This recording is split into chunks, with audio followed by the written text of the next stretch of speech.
buying a business, negotiating a business. It's not about price, it's about terms. There's a lot of businesses coming that could be purchased. So I'd love to hear your thoughts. This is definitely your domain, not mine. So I'm going to take a lot of notes.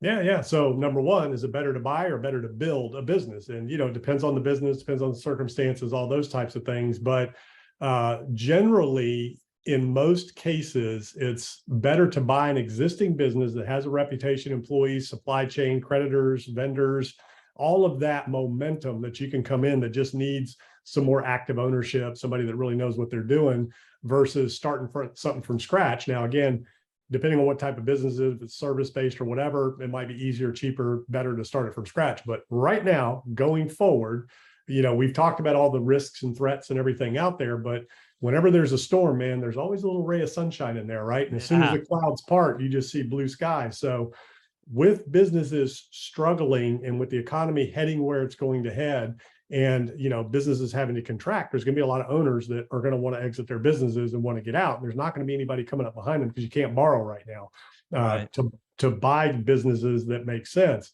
A lot of owners that were looking at possibly selling last year or two saw very inflated multiples that they could have sold their companies for. Now that's not there anymore. So those multiples have contracted, if not, gone away completely. So there's gonna be a lot of business owners out there that aren't going to really have anybody to sell or pass the business along to. And their only other option is just close up, liquidate, and sell stuff for pennies on the dollar. So that's where you can come in and you can negotiate a deal with an owner and have them finance the business and say, look, why don't I just pay you what you would have earned, for the next couple of years for the business? So if somebody's pulling 100 grand a year out of the company, you can pay them 100 grand a year as long as you still have enough cash flow for yourself. And, that's what you pay them over the next couple of years, or you can put a multiple in place and have them finance it. So on top of that, you're going to need operating capital and things like that. Well, that's where you can go to vendors and negotiate and, say, hey, can you give me 90 days? I'm coming in to take the company over. You're my go-to, you're my vendor. Can you give me 90-day terms while I get this company taken over, restructured, and I can use that to really build the business that's going to benefit everybody.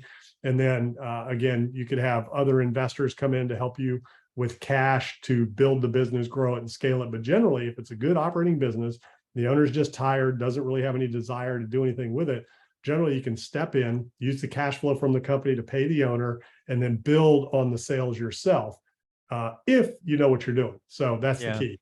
You got to know how to market, you got to know how to sell, you got to know how to build business, generate business, lead, delegate, motivate, find good employees, especially right now. Keep them engaged and motivated and those types of things. But there's gonna be a lot of opportunities, a lot of sectors coming up here in the next year or so. I'm fascinated by how quickly your brain works and all the opportunities you see there. It really goes back to our first conversation, Trucking a Toolbox. You're an entrepreneur, investor, operator. It's awesome. It's funny when you're talking about all these businesses, my brain's like, same thing's going to happen in real estate, right? We've got mortgage rates up close to 8% now, 9% for investors. Maybe we'll do this in episode 4, talk about 10% mortgage rates. There's still going to be deals getting done, a lot less deals. But a lot of them are going to be term-based or creative, right? The seller wants their price, but I want my terms. I don't care. I got 20 years to pay this thing off. Sure, I'll pay you your $1 million. It's like $600K cash or $1 million over 20 years or whatever it is. I think there's a lot of creative finance deals coming to bear. Because again, some owners have equity, they'll just slash prices to get out. Others, sometimes they're stuck on a number and the right answer is term. So you think that'll happen in real estate as well? Well, let's talk about that on the next episode. Let's stay on business right now, because you can use the same type of structure for businesses that you use in real estate. And a lot of businesses have real estate attached. So that's what's interesting is that, there's a lot of different ways to skin the cat depending on what it has. But the key is you got to know where to find them. Where do you find them? Okay. Biz, buy, sell, LoopNet, but generally in your community, right? So it's going to be your network. So you just put the word out to your network. Hey, I'm looking for these types of businesses in this type of area. If you have a business you want to sell, or if you know anybody that has a business they want to sell, let me know. That's what I'm looking to do. And then if you need capital, then you can raise that from investors to help you. You can get it from vendors. You can get it from the owner. So there's lots of different ways. And then the other thing is you got to know your numbers. Whatever business you're going to get into, it's all about the numbers. So you need to really understand the business. Number one, can I grow this business? Who's my demographic? Who's my target? Who's my customer? Who's my competition? how can I be a go-to in the community for this business I'm going to take over, or in this region, or in this, nationwide or worldwide, whatever it is you're looking to do. What kind of market share can you gain? What's out there already? What's the profitability? What are the key, KPIs you need to know and understand and put into place to be able to scale that business? And is it scalable? Do you want to get into something you can scale? Do you want to own or operated business, where you're in there running it, and those types of things. So, is there ancillary businesses you can roll up with it? I've done this myself. That's what I did over my career, and, different types of businesses. And, so those are the types of things you need to think about, know, and understand. And then just kind of look around and see, what's going on in your area in terms of, different types of companies and service-based businesses versus product-based businesses versus retail, and understand the most difficult component right now is labor.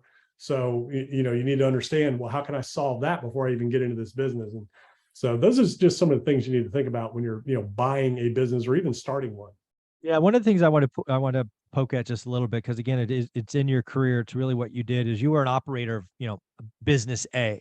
One of the things that you did over the time was you added other business units that had complementary functions, which allowed you to roll up and create this bigger, better thing. So let's talk about an operator who has something today, maybe taking out competition, maybe finding a business that's, one step away from what they're doing. So it gives them maybe a broader level of service or whatnot. Those are also opportunities. Yes. Oh yeah, absolutely. And, I guess what you're talking about, I was a contractor. So I had, plumbing, electrical, HVAC, landscaping, pools and spas, where I was subcontracting all that out to third-party vendors. And I had a couple of those individuals that, were good tradespeople, but not good business people, and they were in trouble.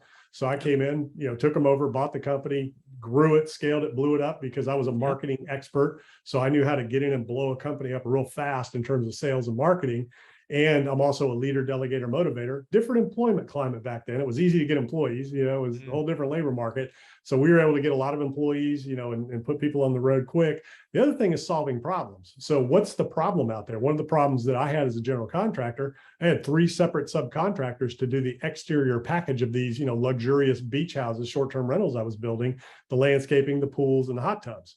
So one of the guys that was selling me hot tubs came to me and said, look, man, we can put all this together. Buy these direct. You're buying 30, 40 of them a year from me. You can buy them direct, get them at wholesale prices, and then we can sell to the community. Then they have one phone call and get everything done. The outdoor experience, your pool, your hot tub, and all of your landscaping all in one. So we created a company, started doing that. He ran it, bought a little building, owner financed on a 40-year term. I don't even know that we put any money down. I think it was 100% owner financed, 40 years. And we put the business in there, had a couple other tenants. It was a strip center. We renovated that and, just creative financing. And again, we found an owner who didn't want to cash out. They wanted income. We started a business off an idea by solving a problem, rolled up 3 ancillary businesses into one, and, dominated our market with it. So it was a lot of fun. Folks, if you haven't gone to Greg Dickerson's playlist on my channel, you are missing gold. Go back, watch this first video, Truck in a Toolbox. Just amazing stuff he brings to the channel. Greg, where can people find you? GregDickerson.com. That's where all my info is. Go check it out. Awesome. Thank you so much.